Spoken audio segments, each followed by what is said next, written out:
जय हिंद बच्चों, आप सभी का अपने YouTube चैनल नमो भारत टीचमेंट में हार्दिक स्वागत और अभिनंदन है। दोस्तों, आज क्लास में लेकर आए हैं संबंध और फलन से एक्सरसाइज 1.2 के उदाहरण नंबर 11। पिछले क्लास में हम सभी उदाहरण नंबर 12 तक पूरा कंप्लीट कर चुके थे, तो आज की क्लास में उदाहरण नंबर 11 से शुरू करेंगे। ठीक है, 10 तक पूरा कंप्लीट हो गया था, तो 11 वाला उदाहरण नंबर आज क्लास में देखेंगे। चलिए आइए देखिए, ये क्या कर रहा है कि सिद्ध कीजिए कि एफ ऑफ एक्स बराबर एक्स स्क्वायर द्वारा परिभाषित फलन एफ सच दैट इस प्रकार है कि आर परिभाषित है आर में। आर क्या है? रियल नंबर है। रियल नंबर में परिभाषित है। ना तो एकाएकी है, आपको दिखाना है कि ना तो एकाएकी है और ना आच्छादक, दोनों दिखाना है। ना तो एकाएकी है और ना ही क्या है? आच्छादक है। ठीक है, तो आइए यहाँ से देखते हैं। अभी तो उदाहरण नंबर 10 तक करते आ रहे हैं, जैसे वहाँ तक पूरा किए हैं ऐसे यहाँ भी करेंगे। पहले तो हम दिखा लेते हैं एकाएकी। ठीक है, क्या दिखाएंगे? एकाएकी दिखाएंगे। एकाएकी क्या दिखाएंगे? एकाएकी। ठीक है, अब एकाएकी के लिए हमने क्या बताया है कि वहीं से शुरू करेंगे परिभाषा, जिसे हम कहते हैं कि माना, क्या माना कि एफ ऑफ x1 बराबर एफ ऑफ x2, यही तो बताए हैं। पहले ये देखेंगे, अगर ये बराबर दिख रहा है तब तो एकाएकी है, नहीं तो नहीं है। क्लियर सी बात है। अच्छा, यहाँ पर सबसे पहले हमको दे क्या रखा है, फलन क्या दिया है उसको लिख लेंगे यहीं पर। ठीक है, एक ब्रैकेट में ऐसे लिख लेते हैं कि हमको दिया है एफ ऑफ एक्स बराबर एक्स का स्क्वायर। ठीक है, ये चीज़ें हैं। तो पहले हम यहाँ से एफ ऑफ x1 निकालेंगे तो आएगा x1 का वर्ग। अगर यहाँ से एफ ऑफ x2 निकालते हैं तो आएगा x2 का वर्ग। ठीक है, तो अब यहाँ पर इसी मान को यहाँ से रखेंगे। तो जब यहाँ पर रखेंगे एफ ऑफ x1 की वैल्यू कितना है? x स्क्वायर, x1 स्क्वायर, तो ये हो जाएगा x1 का स्क्वायर बराबर, जब यहाँ रखेंगे तो ये हो जाएगा x2 का स्क्वायर। क्लियर? अच्छा, आपको बताया गया होगा, जैसे लिखा है a स्क्वायर बराबर 3, तो क्या करते हो? a बराबर लिखते हो प्लस माइनस अंडर रूट 3। तो स्क्वायर क्या बनाता है? अंडर रूट में प्लस माइनस बनाता है। क्लियर हुई बात? ये स्क्वायर क्या बनाता है? अंडर रूट में प्लस माइनस बनाता है। तो यही बात यहाँ भी दिखाएंगे कि दोनों तरफ क्या है? अंडर रूट है। अगर दोनों तरफ वर्ग है तो वर्ग को हटाएंगे, लिखेंगे किस में? प्लस माइनस के रूप में। ठीक है, तो इधर भी प्लस माइनस आएगा, इधर भी प्लस माइनस में आएगा, तो एक तरफ प्लस माइनस लिखा जाएगा। क्यों लिखा जाएगा? कारण समझो।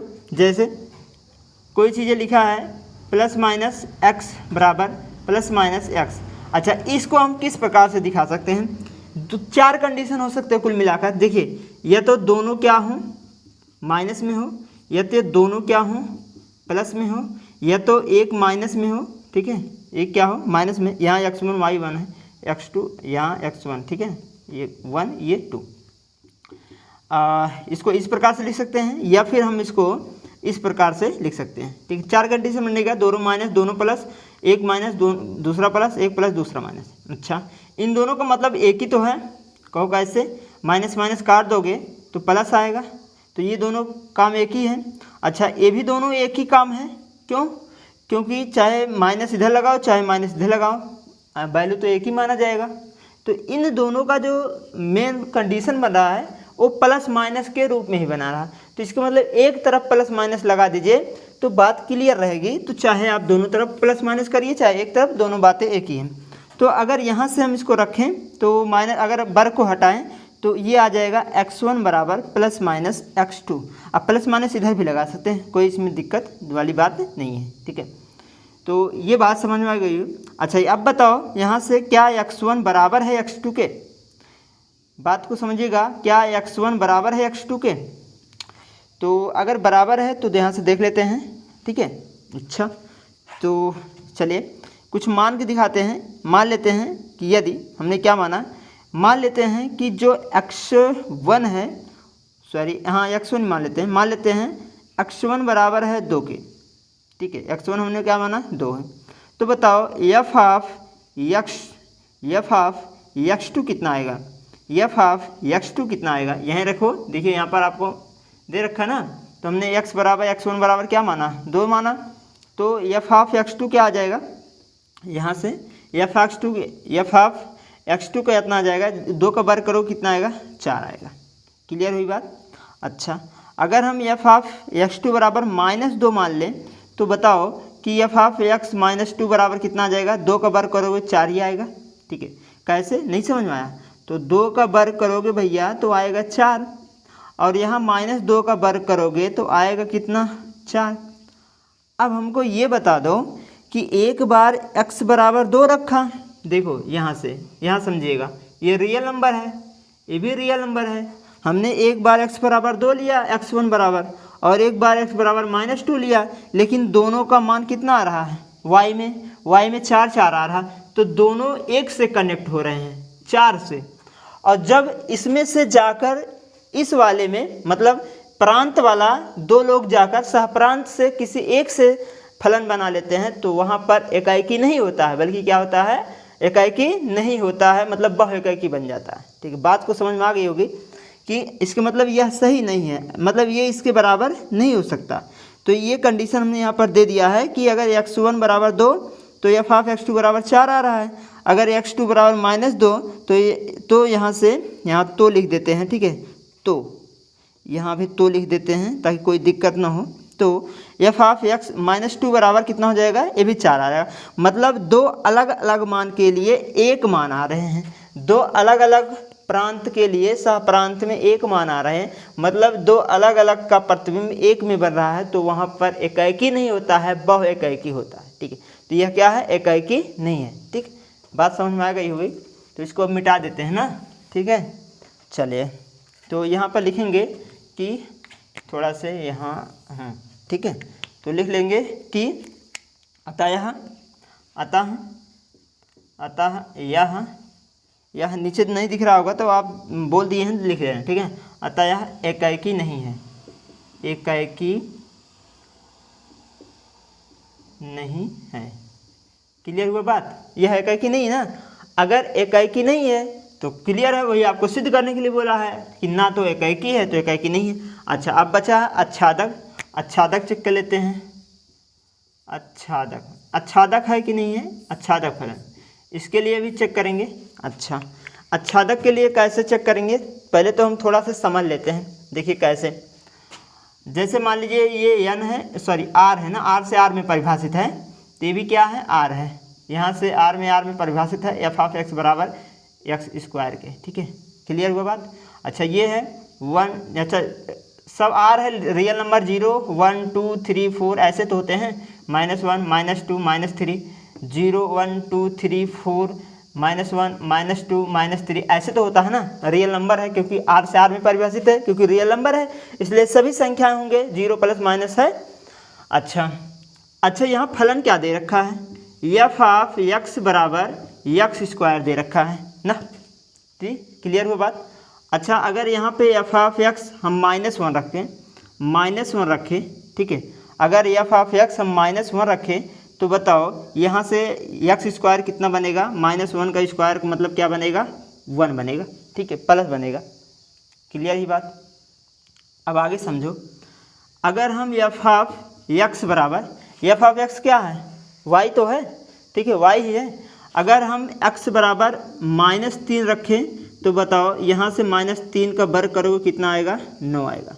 मतलब यहाँ से जो माइनस वाली वैल्यू है वो किस में बना रही है, सभी को प्लस में बना रही है। ठीक है, इसके मतलब y का कोई भी मान माइनस मतलब ऋणात्मक कोई भी मान y का इस प्रांत में पूर्व प्रतिबिंब नहीं बना पा रहा है। ठीक है, जो माइनस वाले हैं वो इसका पूर्व प्रतिबिंब इसमें नहीं बना रहे हैं। ठीक है, अब जैसे देखो, जैसे हमने यहाँ x बराबर क्या रखा, x बराबर -1 रखा, देखो यहाँ पर -1 रखा। ठीक है, -1 रखा, अगर -1 रखा तो -1 का 1 बना रहा है तो 1 का कंडक्ट हो जाएगा, और -3 का 9 बना रहा है तो 3 का अगर हम करें, देखो 3 का अगर करें तो ये कितना बनाएगा, 9 बनाएगा, कहीं 9 होगा 9 बनाएगा।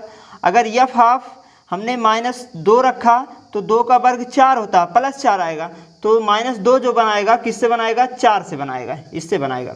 और 3 किससे बनाएगा, 9 से बनाएगा, कहीं 9 होगा वहाँ बनाएगा। अब आपको एक बात यहाँ से समझ में आ रही होगी कि जो प्लस वाले हैं सभी सहप्रांत इस प्रांत से संबंध बना पा रहे हैं, फलन बना पा रहे हैं, लेकिन जो माइनस वाले हैं वो इससे पूर्व प्रतिबिंब नहीं बना पा रहे हैं। किससे? प्रांत से ना। तो इसके मतलब इसमें का कुछ अवयव छूट जा रहे हैं। जब अवयव छूट जाते हैं तो वहाँ पर अंतःक्षेपी क्या होता है? फलन हो जाता है। हमने कहा कि इसमें का सप्रांत में जितने भी एलिमेंट हैं सब प्रांत से फलन बनाने चाहिए, तभी जाके वहाँ पर अच्छांदक होता है। लेकिन अगर इसमें से कुछ अवयव छूट जाते हैं तो वह अंतःक्षेपी कहलाएंगे। इसके मतलब यह क्या होगा? अंतःक्षेपी नहीं है। ठीक है, क्या है? अंतःक्षेपी नहीं है। क्यों? क्योंकि इसमें के जो माइनस वाले हैं वो इससे प्रतिबिंब नहीं बना पा रहे हैं। क्लियर हुआ बात? ठीक है, तो अब ये हमने यहाँ पर समझा दिया, इसको मिटा दे रहे हैं। ठीक है ना, ऐसे समझाने के लिए यहाँ पर हम इसको बनाए थे। तो चलिए इसी बात को हम यहाँ से थोड़ा से लिख लेंगे। क्या लिखेंगे कि शुरू कहाँ से करते हैं? सहप्रांत अच्छांदक के लिए एफ ऑफ एक्स बराबर कहाँ से? वाई से। ठीक है, अब एफ एक्स की वैल्यू यहाँ पर है एक्स स्क्वायर बराबर वाई, तो एक्स बराबर कितना हो जाएगा? Plus minus under root y होता है, plus minus under root y होता है। क्लियर हुआ बात? अब यही बात हम यहाँ लिखेंगे, जो एक्स की वैल्यू आएगा वो किस में आएगा? सभी प्लस में आएंगे। एक्स का जो मान आएगा सभी प्लस में आएंगे। ठीक है ना, तो जो वाई के जो माइनस वाले वैल्यू हैं वो एक्स मतलब प्रांत वाले में नहीं मिल पा रहे हैं, इसलिए अच्छांदक नहीं है। बस यही बात लिखेंगे क्या कि वाई के किसी भी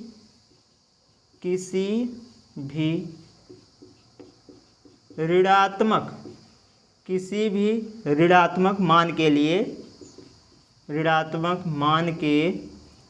लिए प्रांत में पूर्व प्रतिबिंब विद्यमान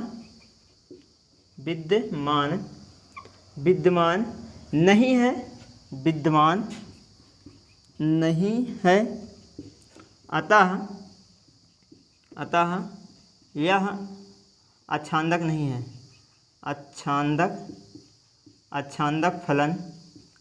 अच्छांदक फलन नहीं है। बस यही इतना आपको यहाँ पर दिखाना था।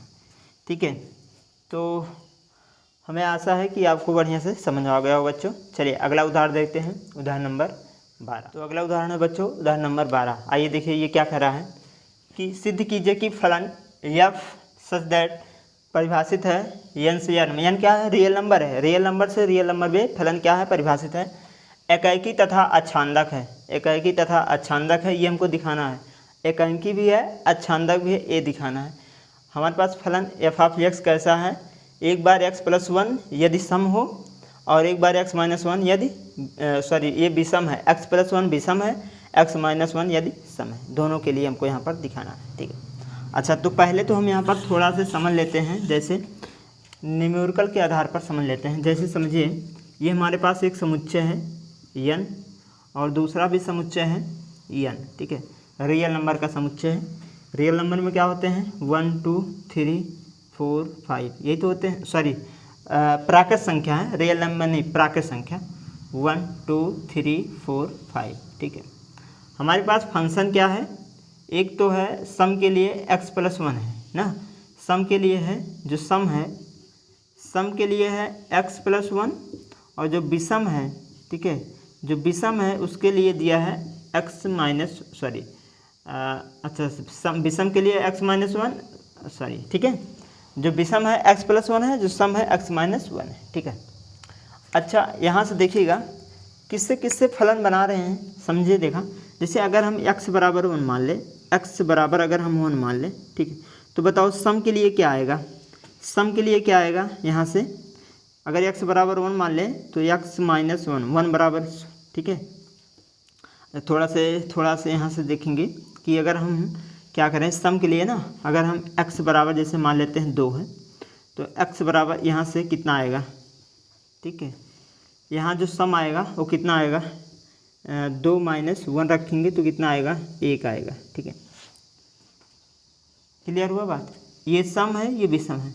मतलब अगर x हम सम रखें, ठीक है, तो किससे कनेक्ट होगा, विषम एक से कनेक्ट होगा। ठीक है, बात को याद रखिएगा। अगर x बराबर हम रखें 3, अगर x बराबर 3 रखें तो 3 माइनस 1 बराबर कितना हो जाएगा, यहाँ पर 3 माइनस 1 बराबर कितना हो जाएगा, 2। अगर ये सम विषम है तो सम 2 से कनेक्ट होगा, इस प्रकार से। ठीक है, अच्छा अगर हम विषम की बात करें, अगर हम x बराबर 1 रखें, x बराबर 1 रखें तो यहाँ से x प्लस 1 बराबर कितना हो जाएगा, 2 आएगा। ठीक है, मतलब अगर हम विषम रख रहे हैं तो सम से कनेक्ट हो रहा है। देखिए यहाँ अगर हम सम रख रहे हैं तो विषम से कनेक्ट हो रहा है। अगर हम x बराबर, यहाँ से देखिए x बराबर 3 रख लें तो 3 प्लस 1 बराबर कितने से कनेक्ट होगा, 4 से कनेक्ट होगा। तो 3 वाला किन से कनेक्ट होगा, 4 से कनेक्ट होगा। तो इस प्रकार से देखा गया कि 1 जो है 2 से कनेक्ट हो रहा है, 2 जो है 1 से कनेक्ट हो रहा है, 3 4 से कनेक्ट हो रहा है, 4 3 से कनेक्ट हो रहा है, ऐसे 5 6 से कनेक्ट होगा, 5 6 से कनेक्ट होगा, और 5 किससे होगा, 6 से कनेक्ट होगा। ठीक है, इस प्रकार से कनेक्ट होंगे, है ना। तो यहाँ से देखा गया कि जितने भी अवयव हैं यहाँ पर, यानी में जितने भी एलिमेंट हैं वो सभी एलिमेंट जाकर इस प्रांत से मतलब फलन बना रहे हैं। कोई भी एलिमेंट नहीं छूट रहा है। अगर कोई एलिमेंट नहीं छूट रहा है इसके मतलब ये क्या है, आच्छंदक है। और देखिए एक एक करके सभी एक ही से संबंध मतलब फलन बनाए हैं।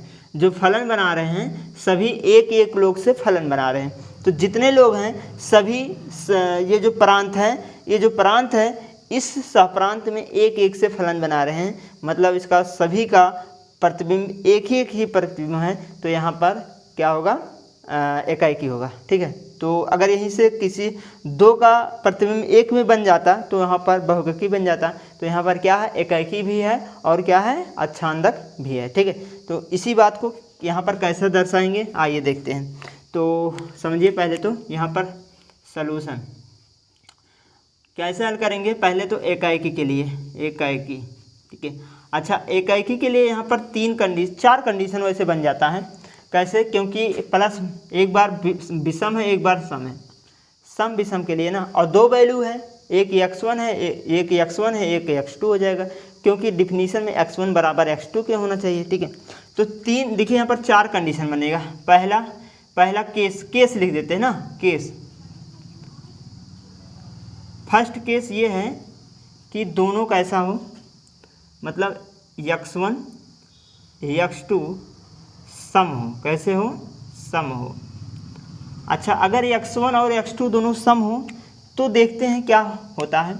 ठीक है, अब आपको पता होगा कि यहाँ से सम के लिए बात कर रहे हैं और सम के लिए यहाँ है x माइनस 1। इसका मतलब हमारे पास जो फलन है इसको यहाँ पर ब्रैकेट में लिख देते हैं।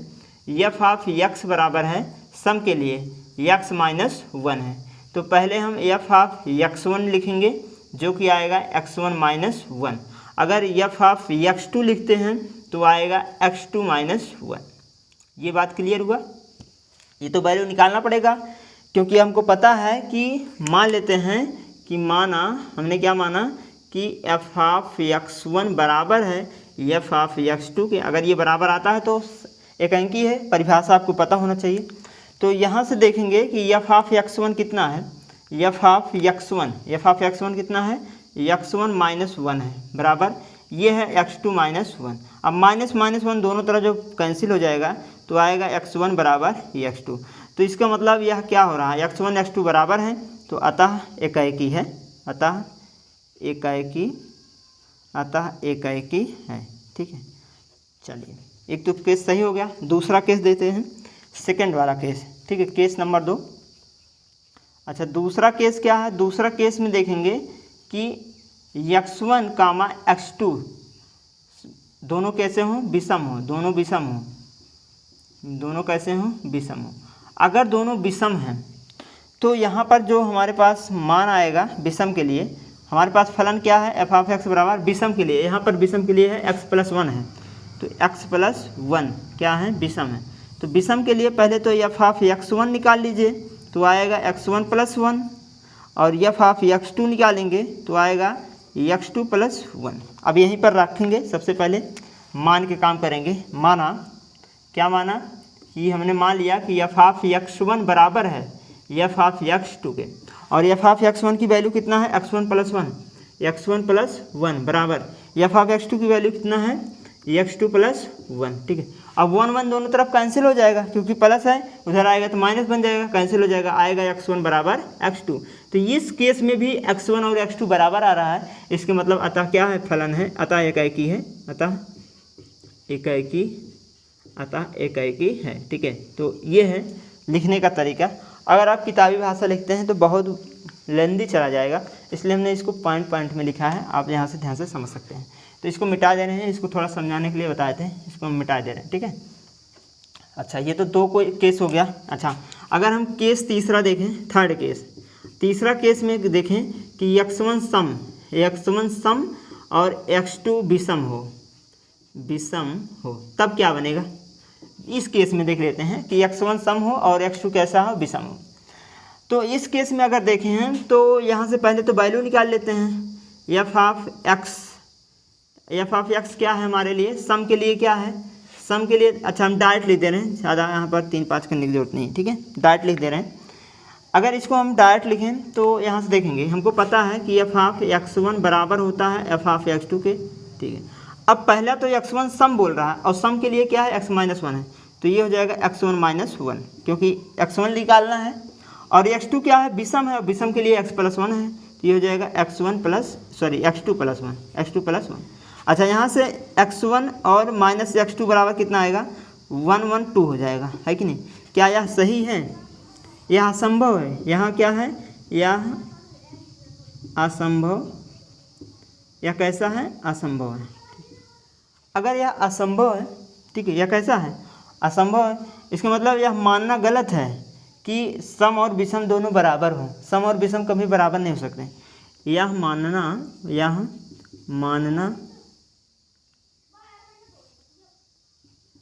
गलत है, यह मानना गलत है, अतः क्या है, अतः एकाएकी है, ये भी क्या है, एकाएकी है। ठीक है, जब यह मानना ही गलत है तो एकाएकी ही अंतर्गत आएगा। ठीक है, अच्छा एक केस और है, चौथा केस देख लेते हैं। चौथा केस है, क्या है, चौथा केस देख लेते हैं। यहाँ से x1 विषम, यहाँ पर क्या था, x1 सम था, x1 विषम और x2 क्या हो, सम हो। ठीक है, अच्छा इस कंडीशन में क्या होगा कि पहले तो हमने आपको पता है कि x1 बराबर होना चाहिए x2 के। ठीक है, एफ ऑफ x2 के बराबर होना चाहिए। यहाँ पर x1 क्या है, विषम है, विषम के लिए ये माना जाएगा, तो x1 + 1, और विषम के लिए क्या है, सम के लिए क्या है, x - 1 है, तो यहाँ लिखेंगे x2 - 1। यहाँ भी वही कंडीशन आएगा, x1 - x2 बराबर हो जाएगा 1 1 2 हो जाएगा, -2 होगा। ठीक है, तो ये भी क्या है, ये भी मानना गलत होगा, यह असंभव है, यह असंभव है, ऐसा हो ही नहीं सकता है, यह मानना गलत है, यह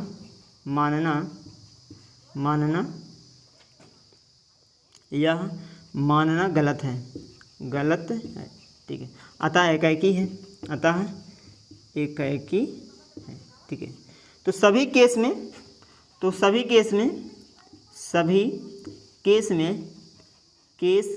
एकाएकी है। ठीक है, एकाएकी फलन होगा।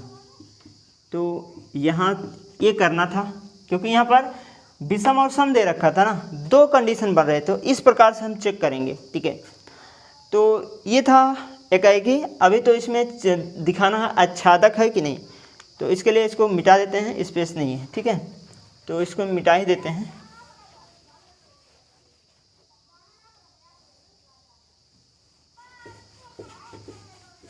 ठीक है, तो चलिए आच्छादक चेक कर लेते हैं, आच्छादक है कि नहीं। आच्छादक,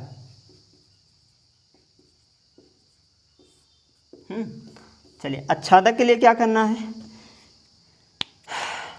इसमें भी हमारे पास, क्योंकि एक बार विषम दिया है, एक बार सम दिया है, तो इसमें भी दो ही केस बनेंगे, एक बार हम सम लेकर देखते हैं, एक बार हम विषम लेकर देखते हैं। ठीक है, तो पहला केस है केस फर्स्ट, मतलब पहले केस में हम क्या ले लेते हैं, पहले सम ही ले लेते हैं ना, यदि x कैसा हो, सम हो, ऐसे लिख देते हैं, यदि x सम हो, यदि x सम हो। अगर x सम होगा तो अब देखिए अच्छांदक के लिए कैसे क्या परिभाषा लिखते हो, एफ ऑफ एक्स बराबर वाई, और एफ ऑफ एक्स है क्या, यहाँ पर देखो x कैसा है, सम है, तो सम वाला यहाँ है x माइनस वन, यहाँ रखेंगे x माइनस वन बराबर वाई। अच्छा ये माइनस उधर जाएगा तो x बराबर आ जाएगा y माइनस प्लस वन हो जाएगा, ठीक है। अच्छा अगर यहाँ कुछ हम मान रख दें, देखिए यदि हम x बराबर वन रखें, यदि हम x बराबर यहाँ रखें, सॉरी पहले y रख लेते हैं, अगर y बराबर वन रखें तो बताओ x बराबर दो आएगा कि नहीं। और अभी हमने यहाँ पर बना के बताया था कि एक दो से कनेक्ट होगा, है कि नहीं, हो रहा था ना, सभी एक दूसरे से कनेक्ट होंगे और बिना मतलब गैप के, मतलब अद्वितीय कनेक्ट हैं, ठीक है। ऐसे तो ये भी किस में बिलोंग कर रहा है, ये भी सब n से n में है तो n में बिलोंग कर रहा है, ठीक है। अतः लिख सकते हैं, अतः क्या है, एकाएकी अच्छांदक है, अच्छांदक, अतः अच्छांदक फलन है, ठीक है, कोई बात नहीं है, ऐसे आप लिख सकते हैं, ठीक है। अच्छा दूसरा केस क्या है, केस सेकंड, यदि x क्या हो, विषम हो, विषम हो, अगर x को हम विषम बना ले तो देखिए एफ ऑफ x बराबर क्या होता है, y होता है, ये डिफिनीशन है। अब की बार x कैसा है, विषम है, अब विषम क्या है, x प्लस वन है, तो यहाँ रखो x प्लस वन बराबर y, तो x बराबर हो जाएगा y माइनस वन, ठीक है। अच्छा यदि हम x बराबर दो मान लें, सॉरी पहले y ले लेते हैं। अच्छा अगर हम y बराबर अगर हम मान लेते हैं एक है, ठीक है, या दो मान लेते हैं, तो बताओ x बराबर कितना आएगा, माइनस एक आएगा कि नहीं। और माइनस एक अगर x में है तो y में दो से कनेक्ट होता है, क्लियर है बातें, ठीक, इसका मतलब ये भी बिलोंग करेगा n में, ठीक है। ऐसे बहुत सारे हो सकते हैं, ठीक है। और लिख सकते हैं अतः यह क्या है, अच्छांदक है, क्या है, अच्छांदक है, ठीक है।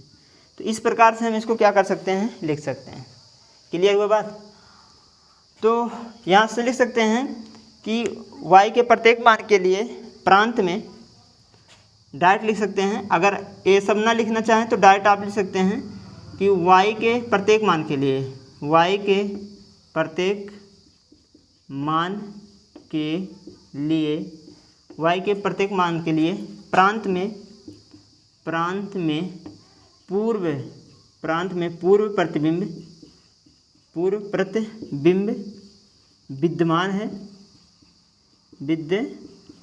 विद्यमान है, अतः यह क्या है, अच्छांदक है, अतः यह क्या है, अच्छांदक है। तो दोस्तों ये था उदाहरण नंबर 12, इस प्रकार से इसको हम सॉल्व करेंगे, ठीक है। बहुत इंपॉर्टेंट क्वेश्चन है, आप इसको यहाँ पर इंपॉर्टेंट क्वेश्चन डाल लीजिए, ठीक है ना, एग्जाम के लिए बहुत ही इंपॉर्टेंट क्वेश्चन है, बहुत बार आया है। तो चलिए अब अगला उदाहरण देखते हैं, उदाहरण नंबर 13। तो बच्चों अगला उदाहरण है उदाहरण नंबर 13, आइए देखिए क्या कह रहा है। यह है, कह रहा सिद्ध कीजिए कि एक अच्छांदक फलन है जिसका समुच्चय दे रखा है 1 2 3, ये कनेक्ट है, परिभाषित है किसमें, 1 2 3 में, सदैव एकांकी फलन होता है। अच्छा ये एकांकी फलन बोल रहा है, तो हमारे पास यहाँ पर समुच्चय किसका है, 1 2 3 4 का, और यहाँ पर जो समुच्चय है ये भी 1 2 3 का है, ठीक, 1 2 3 का है, मतलब 1 2 3 में क्या है, परिभाषित है फलन f। यहाँ पर भी देखिए इधर भी 3 एलिमेंट है, इधर भी 3 एलिमेंट है, ठीक है, कोई दिक्कत नहीं है, दोनों तरफ एलिमेंट बराबर है, ठीक है। लेकिन कह रहा है कि ये अच्छांदक है, कैसा है, अच्छांदक फलन है।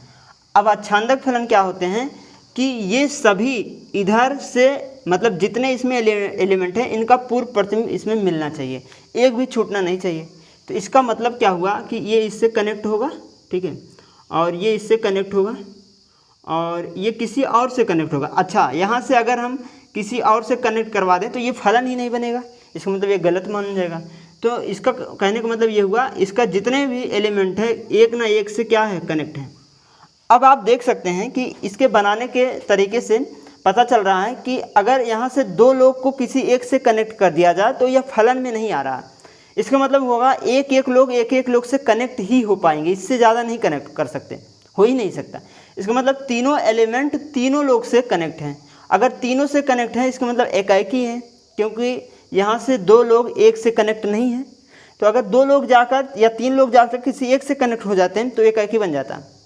तो इसका मतलब कैसा है, ये अच्छांदक है। अच्छा, अगर एकाएकी बना दें तो देख लो, यहाँ से अगर मान लीजिए एकाएकी बनाना चाहें, जैसे हो गया ये यहाँ से में परिभाषित है एफ, ये हो गया 1 2 3, ये हो गया 1 2 3। अगर हम एकाएकी बनाना चाहें, देखो ये इससे परिभाषित हो गया, ये इससे, तो ये किसी एक से प्रतिबिंब बना लेगा, तो एक छूट जाएगा। जब एक छूट जाता है, इसका पूर्व प्रतिबिंब अगर इसमें नहीं बन रहा है तो वो अच्छांदक नहीं बल्कि क्या बन जाता है, अंतःक्षेपी बन जाता है, मतलब अच्छांदक नहीं रह जाता। लेकिन कह रहा है ये अच्छांदक है, तो यह गलत हो जाएगा। तो पहले हम क्या करेंगे, गलत सिद्ध करेंगे, फिर उसके द्वारा कह देंगे कि यह क्या है, अच्छांदक है, और जिसके कारण ये क्या होगा, एकांकी भी होगा। ठीक है, तो बात को समझ में आ गई होगी। तो आइए इसी को यहाँ पर लिखते हैं। सबसे पहले हम क्या लिखेंगे कि माना एफ एक फलन नहीं है, माना एफ एक एकाएकी फलन नहीं है ना। यहाँ पर क्या लिखा है, एकाएकी फलन सिद्ध करना। तो मान लेते हैं एकाएकी फलन नहीं है, एकाएकी फलन नहीं है। ठीक है, हमने मान लिया कि एफ क्या है, एकाएकी फलन नहीं है। अगर एकाएकी फलन नहीं है तो इस प्रकार का बनेगा। ठीक है, और अगर इस प्रकार का बन रहा है तो आप देख रहे हैं कि यह अच्छांदक नहीं है, लेकिन यह फलन अच्छांदक में दे रखा है ना। तो आप कह सकते हैं इसके परिसर में ये क्या है, दो से कनेक्ट हो रहे हैं, जो कनेक्ट करते हैं वही कहलाता है परिसर। ठीक है, और जो पूरे होते हैं, जितने लोग एलिमेंट इस सहप्रांत में जितने लोग होते हैं वही सब पूरे सहप्रांत में आते हैं, और जो कनेक्ट करते हैं वो परिसर कहलाते हैं। ठीक है ना। तो अब लिख सकते हैं इसमें दो ही परिसर हैं, तो वही बात यहाँ पे लिखेंगे कि इसमें इसके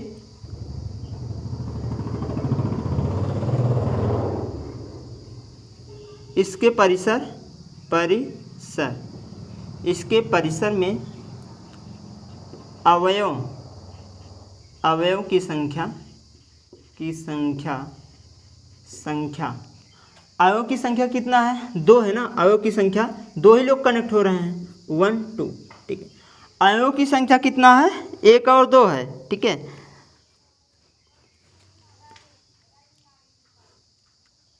की संख्या सहप्रांत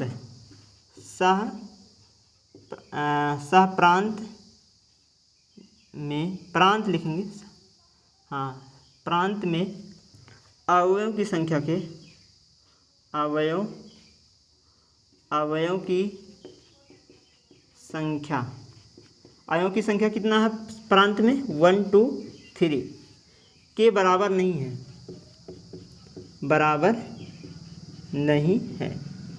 ठीक है, अच्छा एक बात ये समझ लीजिए कि अगर दोनों प्रांत में और प्रांत में अवयव की संख्या समान है तो वह जाहिर सी बात है, अगर वह एकाएकी है तो वह अच्छांदक होगा, अगर अच्छांदक है तो एकाएकी होगा, एक दूसरे के अपोजिट होते हैं। अगर दोनों समुच्चय में अवयव की संख्या समान है तो, अगर दोनों समुच्चय में एलिमेंट समान है तो अगर अच्छांदक है तो एकांकी होगा, अगर एकांकी है अच्छांदक होगा। ये कंडीशन सही है।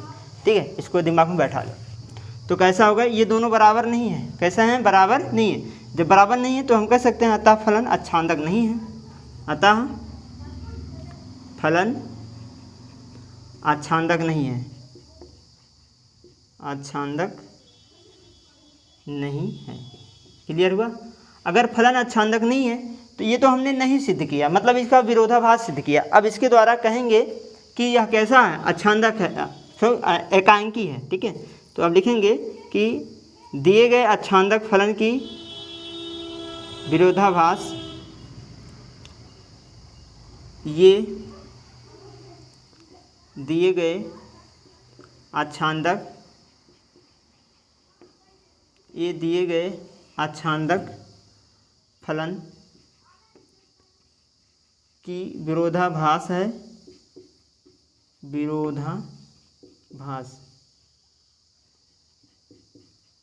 विरोधाभास है। ठीक है, क्योंकि दिया गया फलन अच्छांदक है, क्योंकि दिया गया फलन कैसा है, अच्छांदक। तो दिया गया फलन कैसा है, अच्छांदक है, ठीक है ना। तो अगर ये दिया गया फलन अच्छांदक है तो हम कह सकते हैं अतः दिया गया फलन कैसा है, अच्छांदक, अच्छांदक है।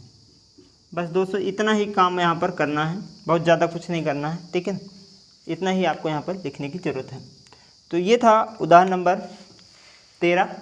अगला उदाहरण देखते हैं, उदाहरण नंबर 14। तो बच्चों अगला उदाहरण है उदाहरण नंबर 14, जो कि एक्सरसाइज 1.2 का ये लास्ट उदाहरण है, ठीक है। तो इसमें क्या कर रहा है कि सिद्ध कीजिए कि एक एकाकी फलन 1 2 3 परिभाषित है 1 2 3 में, ठीक है। कह रहा है अनिवार्य रूप से अच्छांदक भी होता है, मतलब एकाकी जो है अच्छांदक होता है। अब पिछले उदाहरण में उदाहरण नंबर 13 में ही बताएं कि अगर एकाकी है तो अच्छांदक होगा, अच्छांदक है तो एकाकी होगा। इसके बारे में हमने पूरा बढ़िया से बता दिया, तो आप इसको कर भी सकते हैं। तो चलिए करा भी देते हैं यहाँ पर। तो सबसे पहले यहाँ क्या दे रखा हमको, 1 2 3 जो है समझ लीजिए। पहले जो 1 2 3 है वो परिभाषित है किसमें, 1 2 3 में, ठीक है, एफ इस प्रकार से। अच्छा कह रहा एकाकी है, अगर ये एकाकी है तो हमको पता है कि एकाकी है तो एक एक से संबंध बनाएगा, इससे अलावा और कहीं नहीं जा सकता है। एक एक से संबंध के अलावा कहीं बना सकता है नहीं, क्योंकि एकाकी कह रहा है क्वेश्चन में। अगर एकाकी है, अच्छा यहाँ से अगर किसी एक का संबंध एक से करें तो यहाँ छूट जाएगा, तो ये क्या बन जाएगा, तुरंत अच्छांदक नहीं रह जाएगा। तो एक एक से संबंध बना रहा है, इसमें 3 ही एलिमेंट हैं, इधर के एलिमेंट इधर के एलिमेंट दोनों बराबर हैं, तो कह सकते हैं कि यह अगर एकाकी है तो अच्छांदक भी होगा, ठीक है। तो यही बातें यहाँ पर थोड़ा सा लिख देते हैं सॉल्यूशन में। क्या लिखेंगे कि चूंकि फलन एकाकी है, ठीक, इतने ही लिखने की जरूरत नहीं। इसलिए प्रांत के सभी जो अवयव है, ठीक है ना, प्रांत के सभी अवयवों का प्रतिबिंब, प्रांत के सभी अवयव का प्रतिबिंब, ठीक है, प्रतिबिंब, प्रांत के सभी अवयवों का जो प्रतिबिंब है अद्वितीय है। अद्वितीय मतलब एक एक संबंध बना रहे हैं, अद्वितीय कैसा है, अद्वितीय है। अगर अद्वितीय है और एक देखिए दोनों के जो एलिमेंट हैं बराबर भी हैं, तो कह सकते हैं प्रांत में अवयव की संख्या, प्रांत में अवयव की संख्या बराबर है, किसके बराबर है, सहप्रांत में ना, सहप्रांत में अवयव की संख्या, ठीक है। तो प्रांत में अवयव की संख्या बराबर है सहप्रांत में अवयव की संख्या के। तो अब कह सकते हैं कि अतः यह फलन कैसा है, अच्छांदक है, ठीक। आप ये भी कारण लिख सकते हैं कि अगर कोई फलन एकाकी है तो अच्छांदक जरूर होगा, ठीक है। कब, जब एलिमेंट दोनों के बराबर हों तब, ठीक है।